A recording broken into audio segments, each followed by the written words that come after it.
Haiti borders with the Dominican. Her name is Serena Buffalino. They call her Mrs. B, and her class always begins with a pledge. Something local, something global. Haiti. They're words that carry Yes. weight here. Helping yourself means helping others, giving back, here and a world away in Haiti.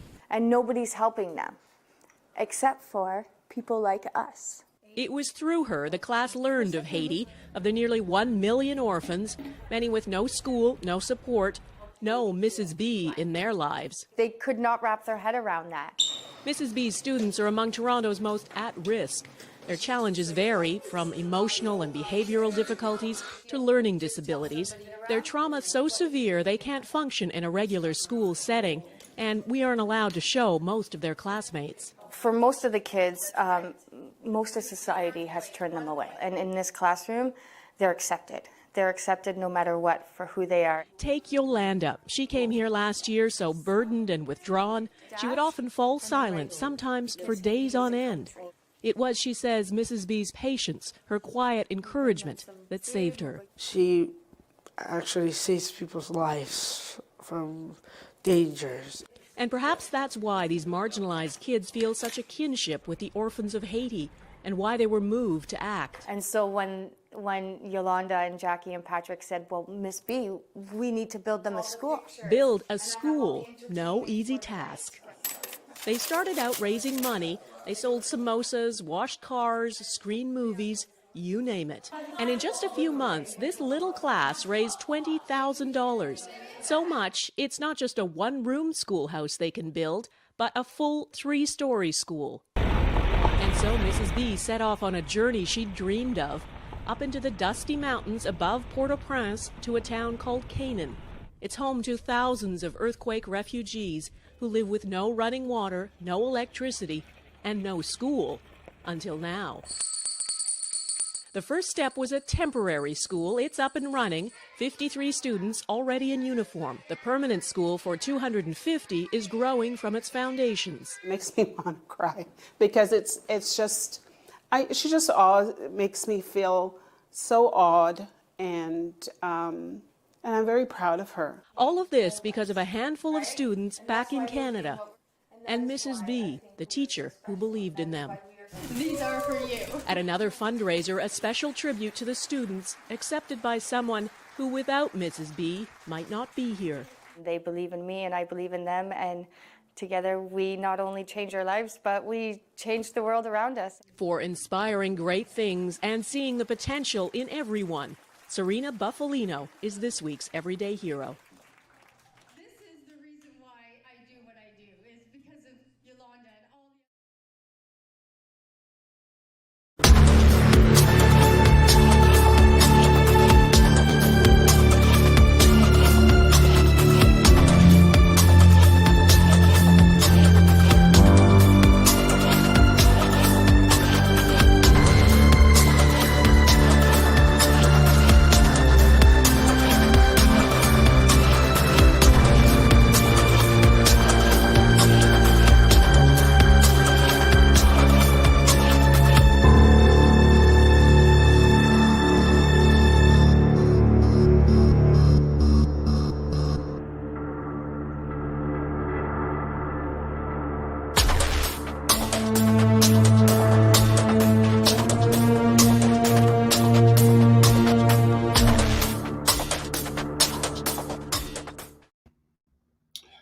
Good morning, bonjour, ni hao. To my new friends in Bangladesh, I will say good morning because I don't know how to say it in Bangi. So, Sal, how are you? Bienvenue and welcome to another episode of The Gem Hunter. My name is Barry Mixon, and I am a gemological storyteller. And each week, what I like to do is take you on a journey, on an adventure. Obviously not a physical adventure, but maybe in time, but at least a spiritual and a mental adventure into the art, science, history, and magic of gemstones, precious metals, and fine jewelry. I use gemstones as a template, as an inception point to hopefully get people to start to think about who they are, what they are, hopefully to help them discover the value of their own stories. Last week, excuse me, last week we talked about gem identification, or gem ID for short. And what I told you was that in gemology, gem identification is vitally important. In fact, that is the thing that overshadows everything else you learn. When you're learning gem identification, when you're learning about gemstones, this is just one of the many books that I have to know. This is just color stone. This is the second volume. The first volume is As Big. This is just with color stones. And what I have to do, and myself and people who do what we do as gemologists, what we have to do is we have to understand what something is. What is it? When you look at this, if you were walking down the street and you saw this material, we won't even call it a gem because we don't know what it is. If you saw this material walking down the street, the thing that you have to ask yourself is, what is it? Some of us would kick this stone, go, oh, that's pretty, and just kick it thinking it's a piece of glass. Some of us would pick it up and maybe put it in our pocket and say, we're going to give it to our kids or something like this to play with. But very few of us would truly understand what it is. How did it get here? How was it designed? What process did it make to make this material? And my thinking about how that came about happened actually years ago, 28 years ago, when I was homeless. As I have told you in the past, and most of you who know me know that 28 years ago, I was homeless. And the thing I remember the most about being homeless is thinking about how many people didn't know who I was. I was there on the streets of Chicago. I had no friends. I had no family. I certainly didn't have any money, and I didn't have a place to live.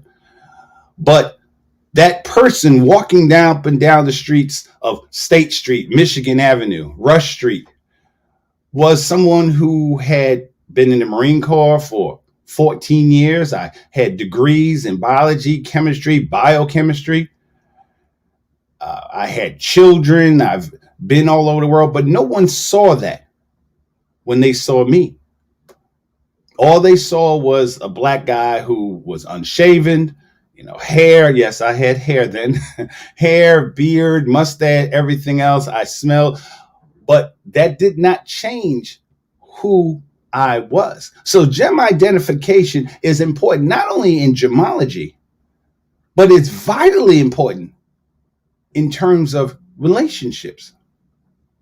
Who is that person that you're talking to? Who is that person that you have fallen for? Who is that person that you have decided to spend time with?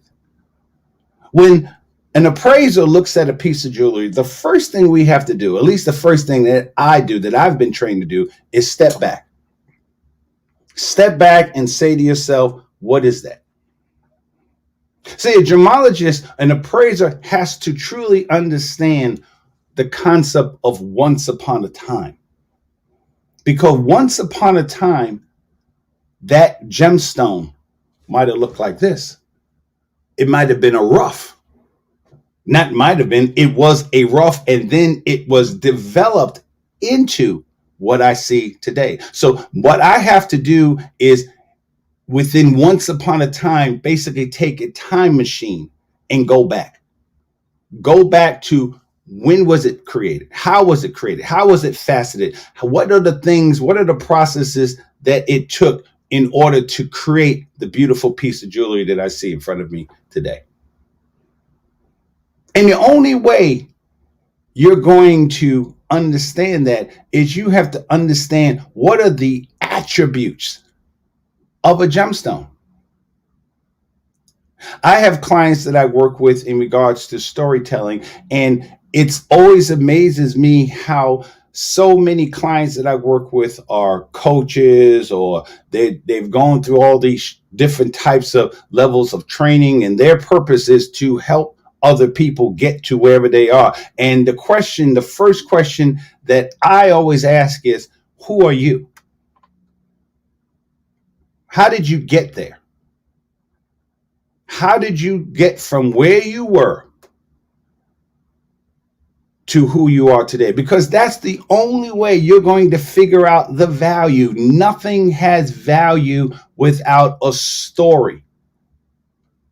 I have people who I know who, including myself, it's easy to say what you're going to do. I can talk about weight loss all day long, but the actual doing is a completely separate thing. So gem identification is the first thing you have to do, is understand what something is.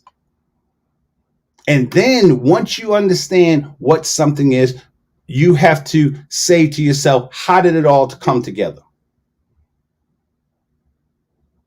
That's what an appraisal is. An appraisal is a story. I am a gemological storyteller because what I have been trained to do is understand what types of gemstones and precious metals they are. How did it come together? And when I write an appraisal is a story. And then once I understand what is the story of that piece of jewelry, then and only then can I attach a value to it. Last week, I showed you those 5 blue gemstones, and nobody got it right. And don't feel bad, because I have literally, in my travels all around the world, I have used those 5 gemstones, those 5 blue gemstones, as a example of how you can't just look at something and decide what it is. Is this a 250 carat diamond rough, or is this just a piece of glass? Or is it a piece of plastic that broke off of a kid's toy and you walked past it and just say, yeah, okay? And the reason why that story is important is because diamonds, that's how diamonds were found. In 1867, before we knew that diamonds existed in South Africa, a man saw a 15-year-old boy playing with rocks, playing with minerals. He saw this beautiful mineral that this kid was playing with. He didn't know what it was. The teenager certainly didn't know what it was. And when he ran it up the flagpole, when he began to ask questions what it is, he realized that that was a 22 karat diamond called the Eureka diamond.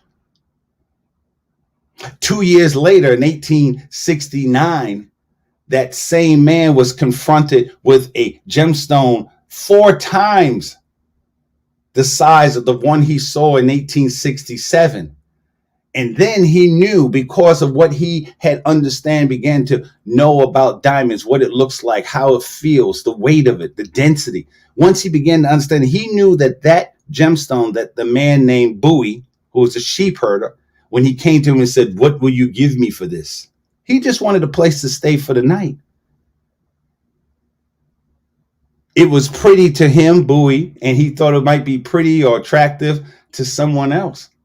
So he said, "What will you give me for this?" And the man, the clerk, knowing what he was looking at, he didn't know what he was looking at 2 years earlier, but he knew now what he was looking at. And what he was looking at was 4 times bigger than what he had before. And he knew before that it was a diamond. How many of us have to go through the same process of deciding, understanding not only what something is, but what does it value? What is the value of that thing, of that person? There are 5 attributes to any gemstone. Any gemstone has, in fact, to qualify to be a gemstone, you have to have those 5 attributes, because everything can't be a gemstone. People talk about gemstones. People talk about, in fact, the name of this show is, Barbara's show is called The Diamond Factor. And Barbara remembers the first thing I said to Barbara when Barbara told me the name of her show, that it was Diamond Factor. I was like, okay, well, be careful with that. She said, why? I said, because everybody talks about being a diamond, But in all honesty, you may not want to be a diamond because of the characteristics of what a diamond is. So the elements, as far as the attributes of a gemstone, are as follows. A gemstone has to be beautiful. A gemstone has to have durability. A gemstone has to be rarity. It has to have desirability. And most importantly, when you put it all together, a gemstone has to have value. It has to mean something. And the value that we put on a gemstone is what we put on it. It's not magically there. We have to first know what we're looking at in order to be able to come together with a story. Isn't that true for all of us? We have to figure out who we are. What is our value? And which is the whole reason why I do this show. The basic overarching theme of this show is value. So today we're going to talk about, of the 5 attributes, today we're going to talk about rarity.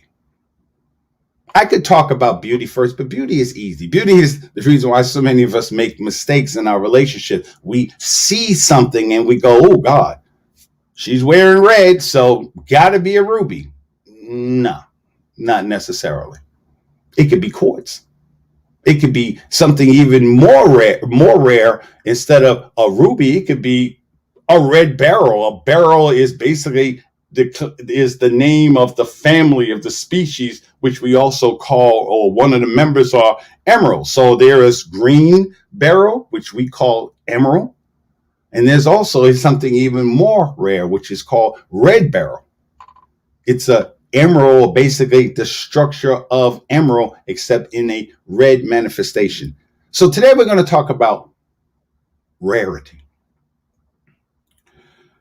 Rarity is one of those words that people use all the time, but people don't really understand what it means. It's like value.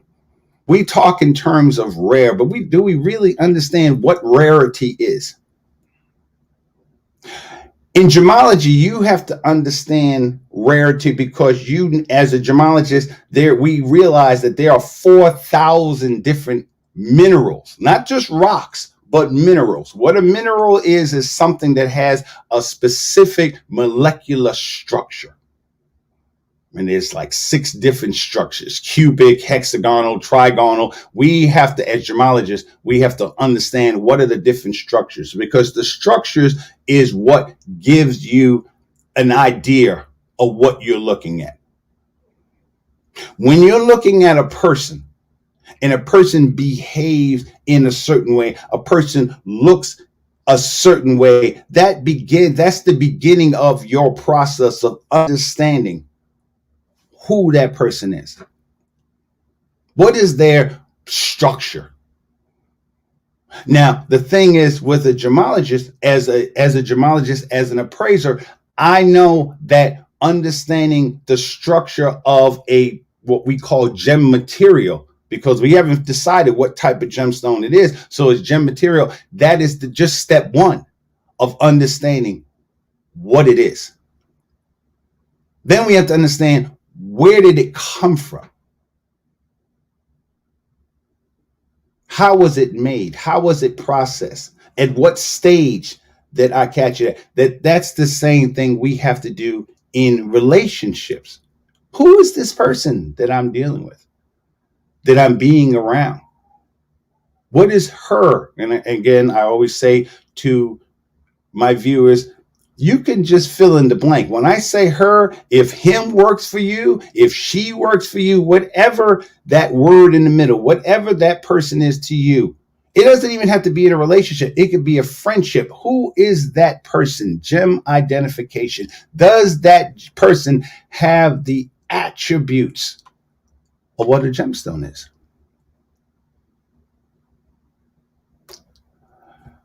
Once you figure, so when you're talking about rarity, we have to understand, of the millions and millions and billions of tons of rocks. There's this category called minerals, 4,000 of them. And then of that category, there's a smaller category, which about 200, 250, which are called gem quality gemstones, meaning that they are so rare that they begin the process of understanding that this is something special. Anybody who has been in a relationship, certainly if anybody who has been married, certain people who have been divorced, anybody who has been in a relationship understands the importance of gem identification. And you certainly understand the importance of rarity. There are 7.5 billion people on the planet. I am a man. I am a male. So 51% of the people on this planet are men like myself. The other 49% are women. So there's no shortage of women on the planet. That's not what makes women rare. What makes women rare is finding that woman, whether it be in a platonic relationship or whether being in a romantic relationship or being just in the work, what makes that person, what makes that woman rare? As a man, I am deeply troubled. Is the safest way for me to say, deeply troubled by the way women are treated, because women are rare.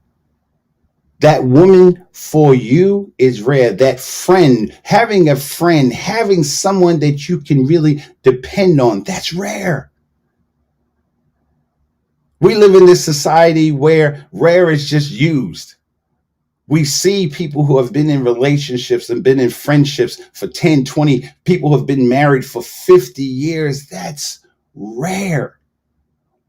And we expect, because we see it all around us, we forget how rare it is to find someone, to find gem material that fits who we are, what we want, what we see as rare. If you've ever seen a woman that you watched her walk across the street or walk across the room, and you notice how the light just hits her, that's rare. That doesn't happen all the time. That every time you see someone, that doesn't happen. In a moonstone, the way the fibers are lined up within a gem material, which we call moonstone. So when the lapidary will cut the stone where the fibers will line up in certain way, where the light hits it, it literally flows over the whole gemstone. All of us have experienced that. All of us have experienced someone that when you see them, that's how the light hits you. That's how their energy, that's who they are, hits you. And it's rare. I've been married, as I told you before, 2.5 times. And while I could sit here and complain, oh, she did this did this wrong. No, I would risk, because I understand gemstones. I understand that the 3 people and all the people I've ever dated or married in my life, they were all gemstones. They were all rare. I remember when I got married. And we had an outdoor wedding. We had a house, and the backyard was where we decided to get married. And I remember we had one of these medieval type tents things. And I remember just before my wife walked down the aisle, I remember the way she was standing outside of the tent, just slightly at the edge. And she had this spectacular dress on, and the sun was just hitting her just right. And I remember thinking to myself, God, thank you so much. You can move on now. I'm good. And I remember that moment because it was rarity. What makes that person special to you? When you understand rarity, as a gemologist, I understand rarity because I understand that rarity comes in a variety of different ways. Rarity is not just rubies. Rarity is not just pearls. Rarity is not just diamonds. As a gemologist, as an appraiser, I have to appreciate the rarity that comes in many different manifestations. The same is true for dealing with people. What is the rarity? When you deal with children, as a lot of you know, I teach as well, and I teach elementary and middle school. I do have some high school clients, but I teach mostly middle school and middle school students because there is a elegance. There is a rarity too when you see a child develop, when you begin to understand the way a child is processing things. And you know right then and there, you are catching them at their rough form. When the facets are just starting to be formed, that's rare. And they will say something. My nephew, I drive them to tennis twice a week, and there is always, every time I get in the car and take them, I know that they are going to say something that is truly just unique. Not unique because they said it, but unique would say it at their age. That's rarity. Think about that person that you met when you first met that person. I'm especially talking to the guys. Think about the way you saw that woman for the first time. The way your heart started beating. The way you can feel the sensations in your mind and in your skin. The light just seemed to all form around her. That's rare. That doesn't happen every day. And I don't care how many songs we hear love or how many movies we see where people just fall in love with each other. We know, you've been around for a while. You know, that doesn't happen every day. It's rare. Yes, there are women all over the world, but the woman that matches up with my attributes. Rarity is an attribute of a gemstone because we all collectively understand that you don't get that every day. If you have somebody in your life that you care about or cares about you, you know that's rare. You know that is something truly unique. I know that any person that deals with Barry B. Mixon, yeah, okay. That's a rare person because I know what it requires to be with me. Romance, in my mind, romance comes from that understanding of what rarity is. Romance, loving a person, comes from that understanding of that woman, that person is rare. And when you begin to understand what rarity is, your treatment of that person is different because you know that something that you are beholding can't be found every day. Can't be felt every day. That's rare. To have someone put a smile on your face, that's rare. To hold somebody in your arms, to look them in their eyes and know that you love them and they love you, that's rare. What it feels like when that person knocks on your door and smiles and your whole life, your whole spirit changes because that person made you feel special, made you feel unique. That's rare. And I believe that if people start understanding what rarity is, Webster's defines rarity as the quality or state of being rare. It's deeper than that. It's being able to understand that you're not going to find that person every day.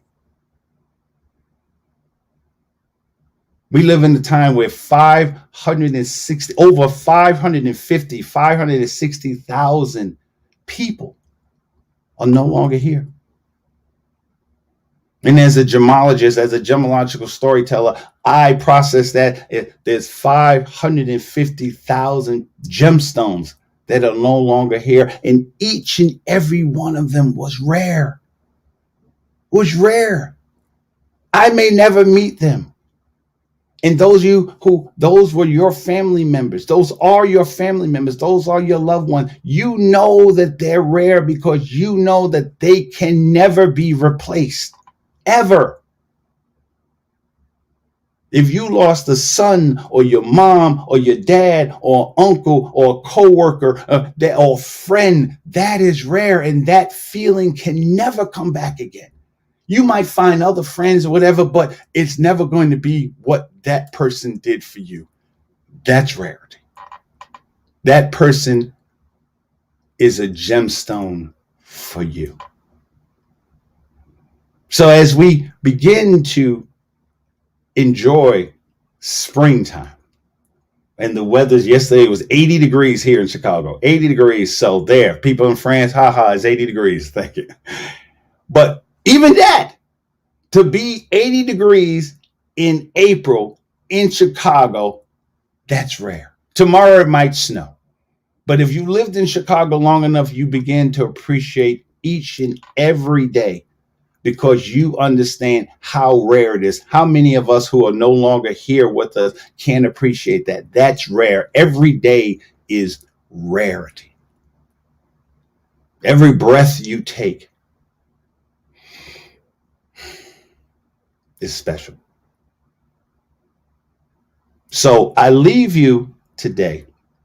What I want you to take away is I want you to take a moment to look at the person that you love. Look at the person that you call your husband, your wife, your friend, your coworker, your ride and die. Take a moment to appreciate how rare they are. Guys, take a moment at the kitchen table and look at your wife or your girlfriend and just look at her. Now, because she's not used to you doing that, she's probably going to say, "What are you looking at?" And just look her right in the eye and just say, "I am realizing just what a beautiful gemstone you are. And I want to let you know that as much as I thought you was a gemstone when I first met you, you're even more so today." And then just sit back and just know you're going to get some later on tonight. So again, my name is Barry Mixon. I am a gemological storyteller. And what I want you to do this week and every week is take a moment to appreciate the value of not only your own story, but the stories of the people that you deal with each and every day.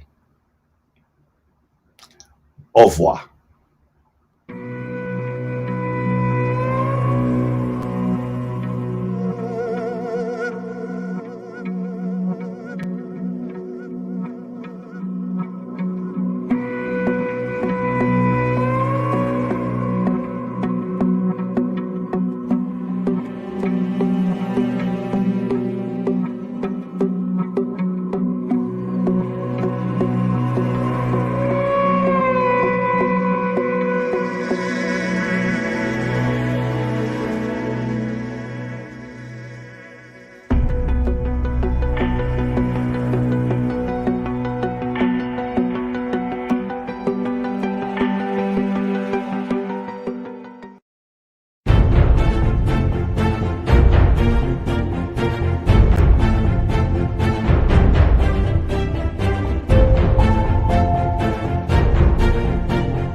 Hello, hello. Yes, yes, yes. And we start off on the right foot this morning with Mr. Barry Mixon. As we always know, every Wednesday we have the two awesomest people. I mean, there's other awesome people too, but this is Wednesday. I'm talking about Barry, and I'm going to be talking about Laura.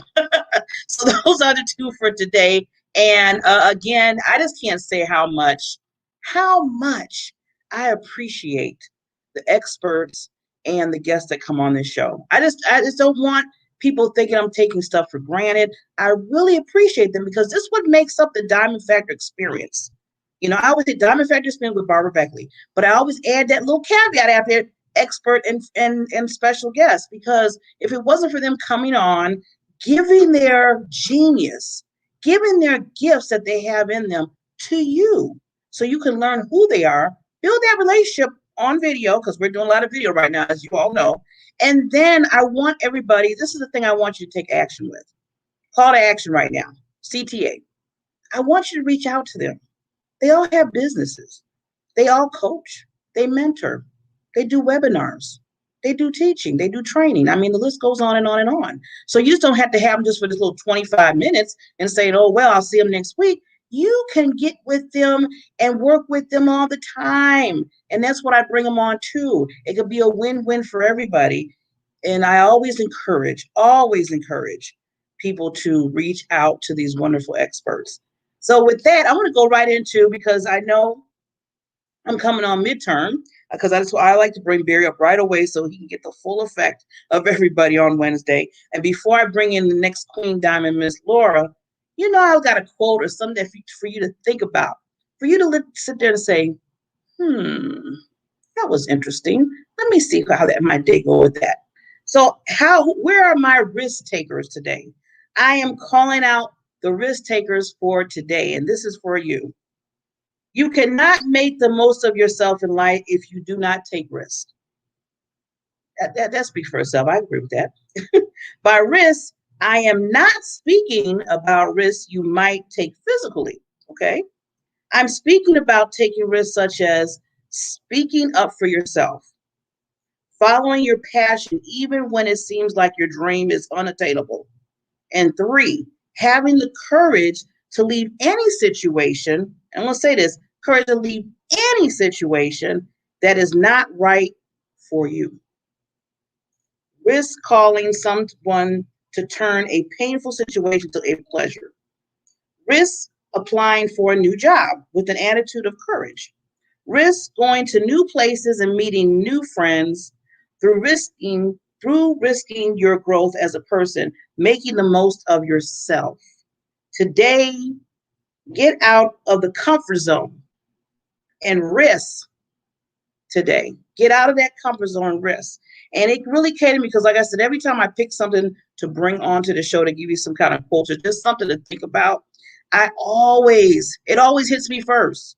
It always hits me first. I always believe people, okay, before you start telling people things, you got to hit you. You got to look in the mirror. You got to see what you're doing, right? And then you decide to say, you know what? I want to share this with everybody, with the universe, with the nations. And that's what I'm doing now. So take that risk. Speak up for you.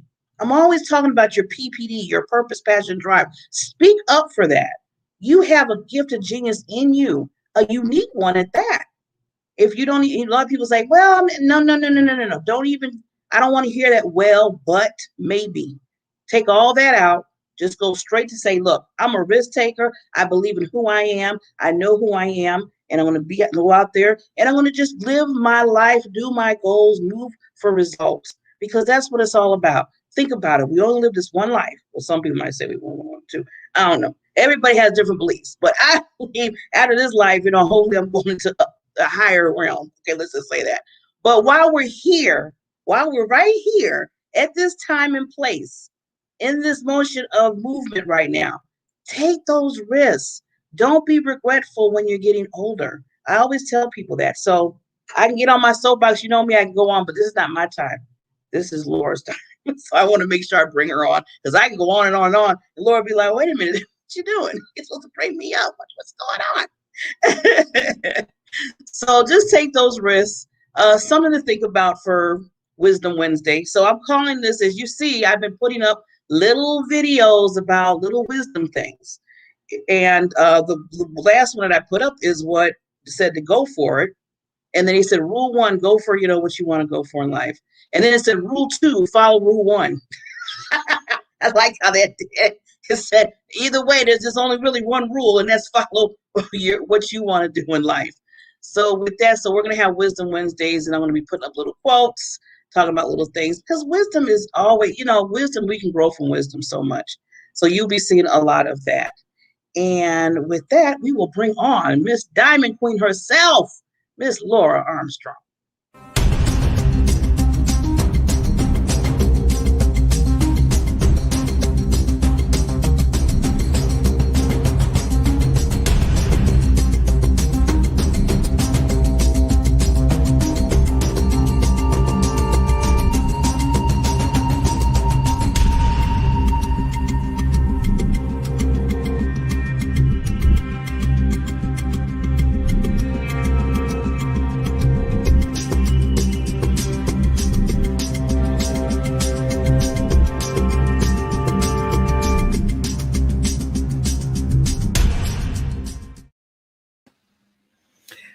Good morning, everybody. I hope you're having a great day so far. I'm excited to be here as I am every Wednesday, and I just really love our time together. So I've got a really good chat today that we're going to talk about, so make sure you take lots of notes. Today we're going to be talking about emotional intelligence. This is the third module in our iOS coaching program, and I really feel like emotional intelligence has become the new buzzword, the last year, right?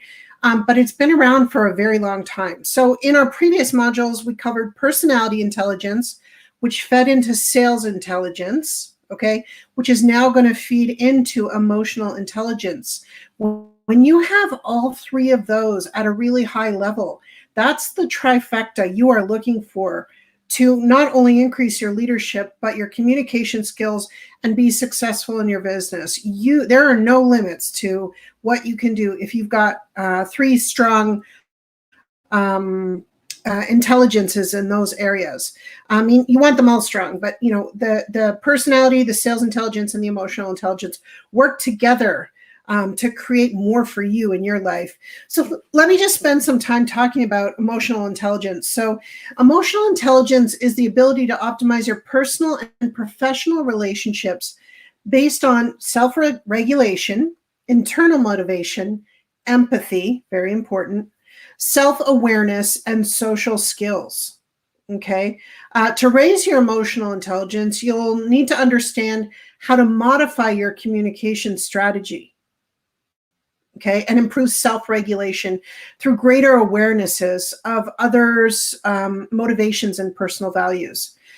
When that happens, you will discover a heightened sense of emotional awareness that will take personal and professional relationships to a whole new level of authenticity and mutual respect.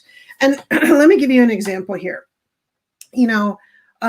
So I would get on the phone with my mom and I would start to have a conversation, and there was some point at the conversation I'm like, okay, Mom, I have to get going, I've got to do, but she wanted more of my attention.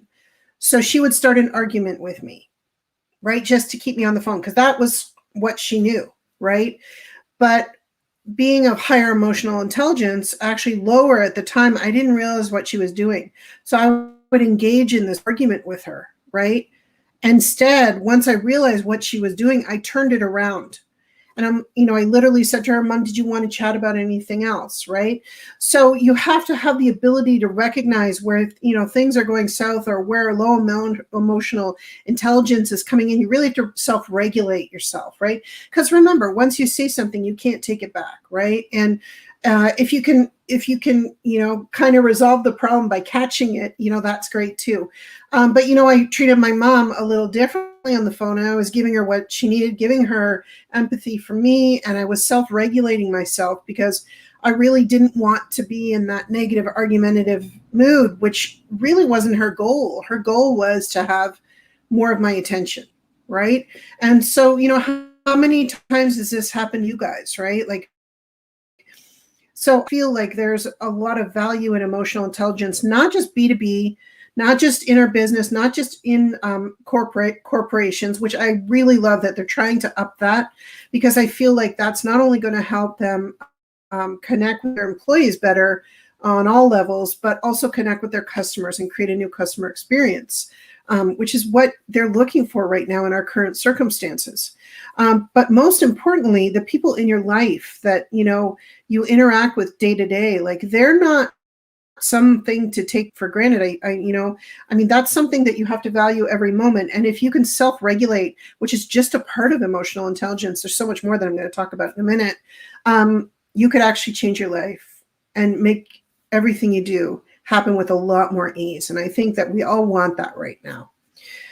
So there's a few benefits of emotional intelligence. The first one is friends, okay? Make new friends easily and connect on levels with old friends. You'll be empowered to find more ways your interests and values align. And you'll also notice what doesn't align anymore. And maybe you're willing to move on from that, right? So there's a lot of awareness around that, okay? Family. Countless people have said that using this methodology saves their marriages, making them better parents, because they connect on a level that's so much deeper than just conversation, right? Transforming family dynamics. This can really teach them how to communicate, this bank iOS coaching system. Romantic partners, so you can deepen your relationship with your spouse or your partner when you have the tools to understand and meet their deepest needs and desires without asking, because you know the values that are important to them and how they feel about things and what level of emotional intelligence they're at. And you know what? It's only going to help you if you have higher emotional intelligence than other people, because you're the leader. You're the one teaching them to step into more empathy and self-regulation, right? So use yourself as an example to help others. I mean, we're all just doing the best we can. I have my moments where I go off the handle. I'm like, God, I shouldn't have done that, right? But the fact of the matter is it's something I work on every day, right? So this is what I'm talking about. Colleagues. So you want to gain the respect of employers, partners, coworkers, and your entire business network through higher quality service and better communication and what that brings, right? Like, so for instance, I've noticed working with corporate that actually 88%, and I just saw this a couple of weeks, 88% of customers are unsatisfied with their customer experience with corporate kind of thing, or with B2B or retail. And I'm like, wow, that means 12% of the population are satisfied. That's really low. So I think that people are scrambling to figure out what is the magic bean here? Like, what is the secret sauce that we need to do? And it all comes back down to communication. Are there too many touch points with your customers? Are they feeling like they're getting transferred to 50 people? I think about calling, our communication company that has my cell account. I dread calling them because I either get someone completely incompetent who hasn't been trained properly, and I realize it's not them, it's their training, or I get someone who knows what they're doing but doesn't have enough authority to fix it. And, for instance, if I had to move, it would take me at least 7 touch points. I'd have to call. I'd have to give them the new address. I have to take the modem back to the store. Then I have to get them to show up at my new address, install what they need, get the new modem, put that in. What if you could have a seamless customer experience with one point of contact who took care of everything for you and integrated that into what you were doing as a business? So when you're thinking about how you serve your customers, high emotional intelligence is really important here, right? You have to connect with them. Next is your community. So build an ever-growing community network and better rally people to your cause when you can tailor the message you are so passionate about to fit anyone's values. Okay? So again, in our other series, all the 4 personality types and their values. So you should be using that daily. Think in code. Okay? And lastly, the world. Our bank, the bank coding methodology, is transforming our world for the better by creating a universal language for understanding. You can change lives with this, including your own. Okay. And what are the areas of your life that would improve if you establish better emotional connections? What would your outcomes be? I really want you to think about that, right? Because I feel like sometimes our message gets lost, or we don't always live in huge awareness, right? So things may be happening we're totally unaware of, right? So you really have to tap into that and make sure that you're conscious of what you're doing, okay? So we've divided the 5 categories of emotional intelligence. I talked briefly at the beginning, but I'm just going to dive a little deeper into them. So the first one is self-awareness. So this means the ability to tune into your feelings and understand your moods and emotions as they happen. I am very self-aware, right? But it's taken me a long time to cultivate that, and it's something that I work on every single day. Okay, I know when I'm not doing something right, or out of integrity, or it just doesn't feel good, or I don't want to move forward, right? And listen to that. Not always. I'm getting better at it, but a lot of the time we ignore that little intuition or voice in the back of our head, and then everything hits the fan, right? So the contributing factors to this are emotional awareness, which is your ability to recognize your own emotions and their effects on people. And I was talking with one of my friends, and she goes, I don't know, I was saying, yeah, I put out a post about this, something I'm going to offer. And she goes, yeah, she goes, just, like make sure you know what you're offering, because you have this ability to make people follow you, Laura, that I've never seen before. And I'm like, what? Like, I had never thought about myself like that. I never even considered that, but that was her perception of me. And I thought, that's really interesting, because I don't see myself that way at all. Right. I'm just offering people an opportunity. If they want to take advantage of it, that's great. If they don't, that's fine too. So really just be in integrity with what you're doing, what I'm going to tell you guys. Okay. Self-confidence is the sureness about your self-worth and your capabilities. I am a 3-time world champion martial artist. I worked hard to get there. I know what it means to create a leadership legacy and communicate effectively with others. So I am confident in what I do, right? And so are you. You just haven't tapped into it. So what about you is great? What is your spark? What are you good at? That's what you need to tap into to build your confidence, okay? The next one is self-regulation. So the ability to recognize your moods and emotions, okay? I just kind of talked about this, and adjust your actions accordingly depending on the situation. Look at this situation with my mom, right?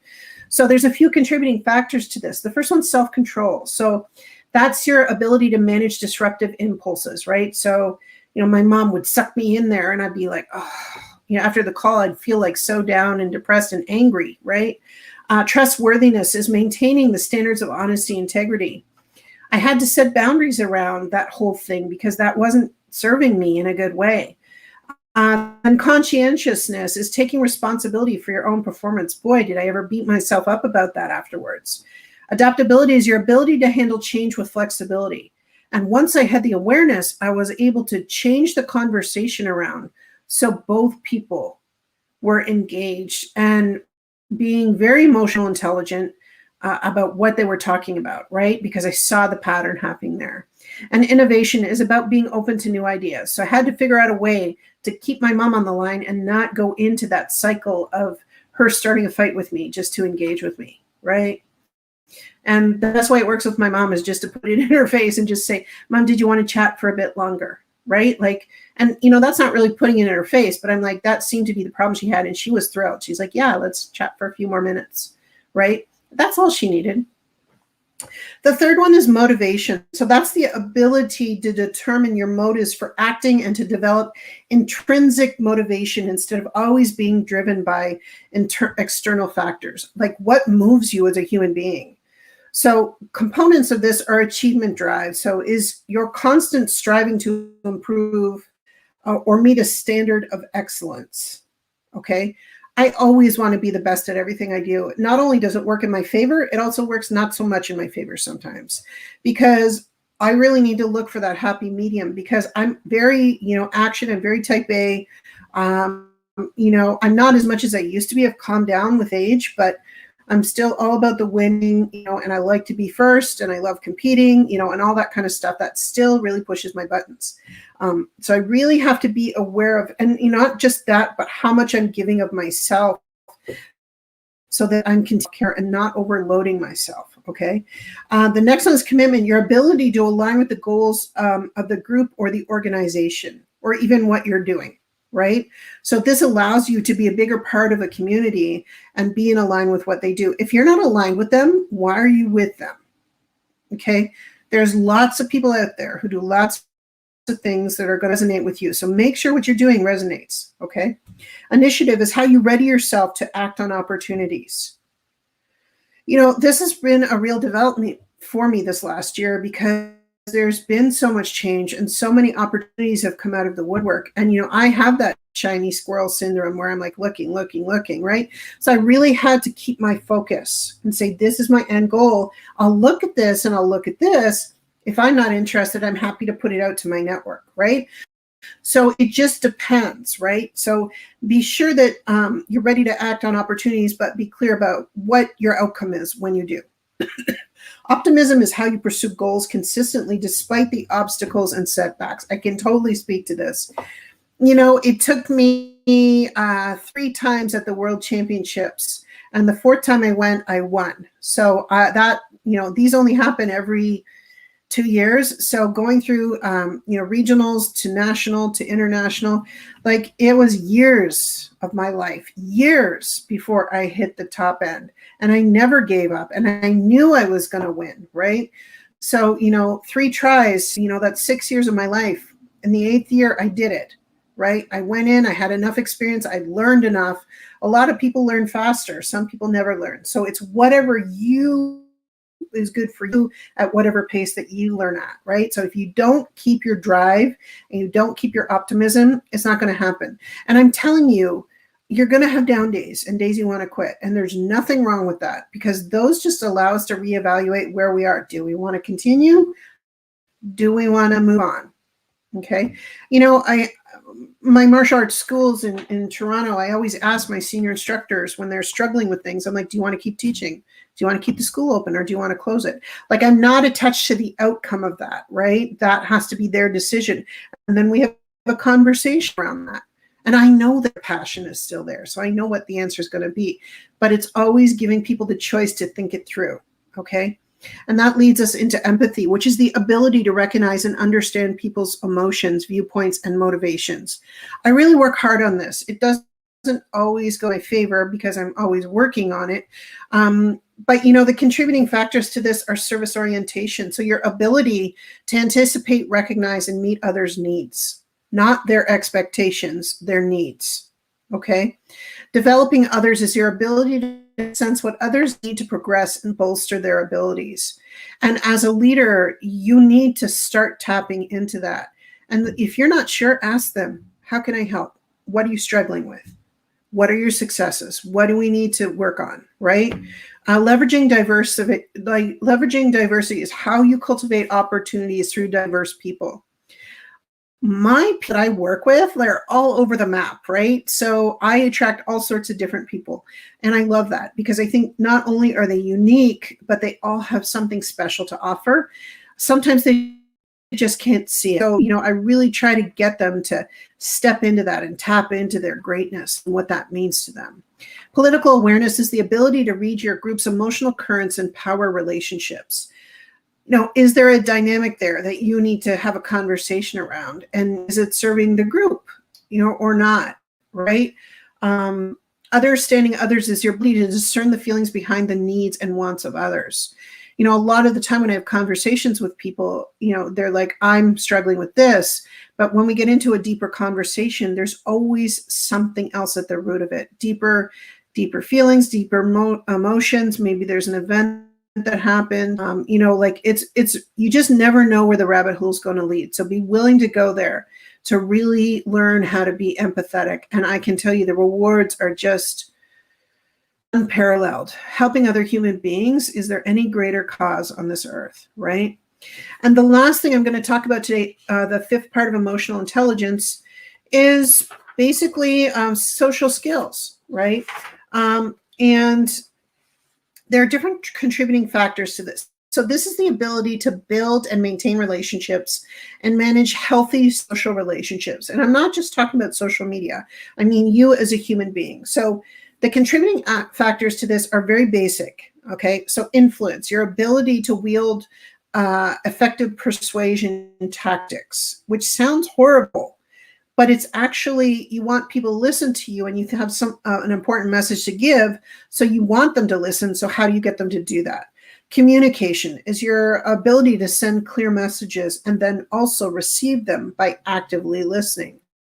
Leadership is your ability to inspire and guide groups and people. Okay. Change catalyst is your ability to initiate and manage change. I got to tell you, this is the one thing that I love to do for people. I love to get them to step into change and do whatever it takes to not only make them feel uncomfortable, and I don't mean that in a bad way, but when you're uncomfortable, change starts to happen. So how much can you embrace that with more ease and see it as a positive thing? Conflict management is your ability to understand, negotiate, and resolve disagreements. I feel like this is something so needed on an international level all the time. Building bonds is your ability to nurture instrumental relationships. And collaboration, cooperation is how you work with others towards a shared goal. I love collaborating with people because I think they're amazing. And some amazing things have come out of it, not just for me, not just for them, but for the world, which will ripple out into the world at some point, helping people that you don't even know. Okay. And lastly is team capability, is your ability to create group synergy in pursuing collective goals, making sure that everybody's on board, right? And making sure that everybody's included around the campfire. These things are so important. And so lastly, what I'm going to do is finish up with 7 tips for enhancing your emotional intelligence. Okay. So the first one is be observant of emotions, including your own. Reflect on your own emotions. Ask others for their perspective. Okay. This is the sign of a great leader. Pause and consciously take a moment before speaking. Explore the why of someone else's perspective. Why do they think about that? Why does my mom act like that? Well, I figured out she wants more attention. It doesn't have to be big and complicated. And then when you're criticized, rather than taking offense, you can think about, well, what am I learning here? What is possible? Is there something I didn't see about myself? Right. So that's just a few of the tips that you can use when you're thinking about emotional intelligence. But I just encourage you to take all 5 of those points and integrate them into your life. That's it for today. I'm very excited for next week. We're going to talk about artificial intelligence for all you knowledge-based people and everybody else, of course. So we're going to talk about that. And I always find it fascinating how it's evolved into our social consciousness in such an organic way, and how it can be used to benefit all of humankind, right? So we're going to talk a little bit about that next week. I really enjoyed today. Please contact me at leadershipwithlaura.com or laura@leadershipwithlaura.com. I'd love to hear from you, hear more about you and what you do. I will see you all next week. Take care, stay safe, and bye for now.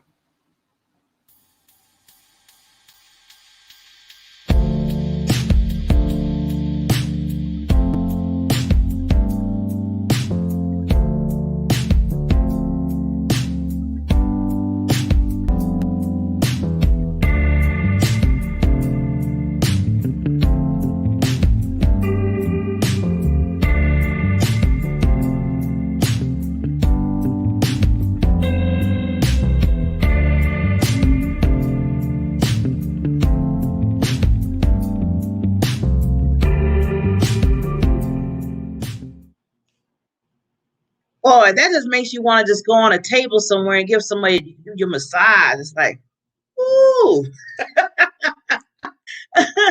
Thank you, Laura, so much. I was just listening and I was taking notes. I hope everybody had that piece of paper and pen that she told you to pick up before she even started talking, because that's where you get to get the information. And you know what? I want to give you a little tip on that too, because usually sometimes me and my writing look like chicken scratch. I'm just being honest. And some people probably, this is the old saying about chicken scratch. You're like, okay, what's chicken scratch, Barbara? Well, that's where you can't understand your own writing. Okay. That's where you write so much that you just can't check it. So it's almost like a chicken writing it. Okay. That's a joke of the day. Anyway, but I always say as a tip, sometimes you can use your phone, take pictures or record something that she said, because it's so important, or come back to the show because this is recorded. After this, you can see it all the time under Barbara Beckley on the YouTube channel, Diamond Factor Experience, under, let's see, I'm all over the place right now. Yeah, under my Facebook page, Barbara Beckley, under the Diamond Factor Experience Facebook. Yes, I am trying to be everywhere so you can see these wonderful, wonderful people that come on every single week. Now, before I sign off for today, and we'll be back on Friday, there's a few things I want to just let you know that's coming up. So in the month of May, just let everybody know, starting the month of May, I will be coming on 5 times out the week. That means Monday, Tuesday, Wednesday, Thursday, and Friday. So we will be here all week in the morning. I'm having some new things coming up on Tuesday. We're going to have hot seat coaching and tips. Wonderful, another Diamond Queen is going to be coming on every Tuesday. That's going to be her show under my show. Isn't that nice? Collaboration is key. And she's going to be coming on, and she's going to be basically coaching on the spot. Like if you want coaching for your business, or, just like maybe some personal things you're trying to get coached on to get things moving and grooving in your life, she is going to be for 15 minutes. She will give you your undivided attention to her, to you, so you can level up, get up, move up in what you're trying to do. So that's going to be on Tuesdays. And then on Thursdays, I'm going to have the author slash speaker corner. And what I mean by that is I'm going to be bringing in, interviewing people that are speakers, people that are authors. So by saying that, I have a casting call. I have a casting call. If you are interested in coming on this show to basically, what do I always tell people? To give exposure. That's what I love to do, is to increase your exposure. Let over 30,000 people monthly to see you, 30,000. We're still at that number, and we're climbing to see you. I have a casting call. If you're an author, if you're a speaker, let me know. I'll get you a questionnaire filled out so we can get you moving, get some days, and then boom, you'll be there on Thursdays. We'll talk and get you that exposure. So, and then, and then also some things are changing up for Wednesdays. Now, you've been seeing Barry and you've been seeing Laura. Well, starting in May, Mr. Barry is going to be coming on for a whole hour. You're going to get Barry for a whole hour. And I'm telling you, I just thank Barry again. He has moved this show into global. We are global. Thank you, Barry. He has made this show global. And he's going to be coming, so you get to have him on a Wednesday for a whole hour. Now, he's probably down there saying, oh, wow, it's a whole hour. I got to get some stuff together. But you know him, he's going to have it. He's going to bring the goods. He's going to bring the content. He's going to bring the people. It's going to be so exciting. So I'm just happy for him that, we just talked and he decided to say, you know what, I think I want my hour. I'm ready to do my hour show. Like, there you get that. That's what I'm talking about. It's a win-win for all of us. So in May, as you see, there's going to be a lot of different things going on with the Diamond Factor Experience show. So I'm going to make sure that I keep, publicizing that, keep putting that out there so you know exactly what's going on. And let's see. Barry wants to come on. So Barry, I got to give you 1 second, sir. 1 second to promote. Here we go. Hey, Barbara. I just want to say, first of all, thank you. And I just want to tell all the viewers, and especially our Toastmasters friends, it's so funny. Barbara says, oh, Barry's going to be on for an hour. And I'm sitting there in the background going, yay. Then I'm like, wait a minute. She's talking about you needing to be on for an hour. Oh, my God. What am I going to talk about for an hour? So I just want to let people know that it's those of us who are Toastmasters. This is why you compete in contests, because that table topics, there's 2 minutes and 30 seconds, or the international speech contest is 7 minutes and 30 seconds. Now, what do you do with 60 minutes? Okay. Thanks, Barbara. All right. 1 hour. Yes. Way to go. I have no idea what I'm going to talk about for an hour, but thanks, Barbara. I appreciate that. But no, it's a wonderful opportunity. Thank you so much. I'm truly looking forward to bringing on different guests, bringing on different aspects of gemology, going to museums, my goal is to go all over the world to show you what gemology looks like, not just the gemstone, but more importantly, the people that are involved in the industry. So that's all I wanted to say. Thank you so much, Barbara. I love the Diamond Factor, and it's a dream come true. That's it. Yay! And believe me, Barry is going to find information for an hour. He doesn't have no problem with that. He's just kind of, he's just like, yes, he does have it. He does have it. I do get nervous. People think, oh, Barry, you do that so well. You didn't even get nervous. I'm really sitting there saying, okay. And in the back of your head, you're looking at the time. You're saying to yourself, what am I supposed to say next? But it's really a journey. When I tell you that each week I want to take you on a journey, on an adventure, I know it is, because that's what I have to go through between the 7 days between the next. So right now it is 9:10. I'm already thinking, okay, what am I going to say next week? But thank you, for wonderful. No, thank you, Barry. And I appreciate you still being part of the Diamond Factor Experience family.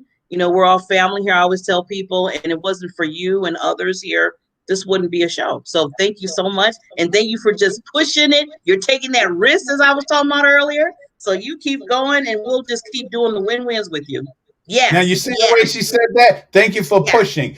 It's not called pushing when someone has kind of like a foot to your butt at 3 o'clock in the morning talking about Barbara Barry, you're going to be on tomorrow. For how long? An hour. Oh, so that's not called pushing. It's called like voluntold to what to do. You don't know the other side of Barbara. Okay, Barbara's that gunnery sergeant. Yeah, there you go. Yeah, exactly. So yeah, yes, Gunny. Yes, ma'am. I got you. Yes, Barbara is my boss. I want people to know that a big alpha male black man has a boss who's sweet as pie named Barbara Beckley. Yes, absolutely.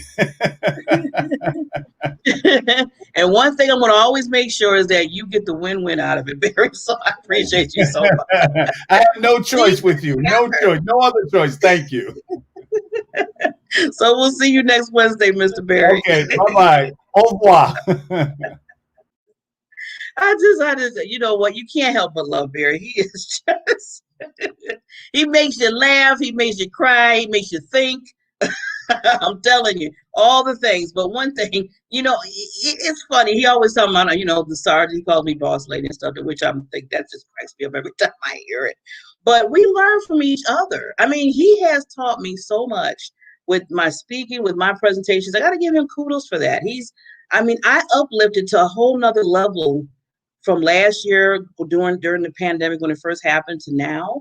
I've been on a lot of platforms, as some of you seen, and it was because of Barry. Other people give me insight and stuff, and I don't want to, see other people haven't gave me whatever. But right now, I'm talking about Barry. Right now, I want to give him his props and just let him know that thank you again for doing that. So again, now I want to even move this. Barry is a coach. Barry is a mentor. He has a business.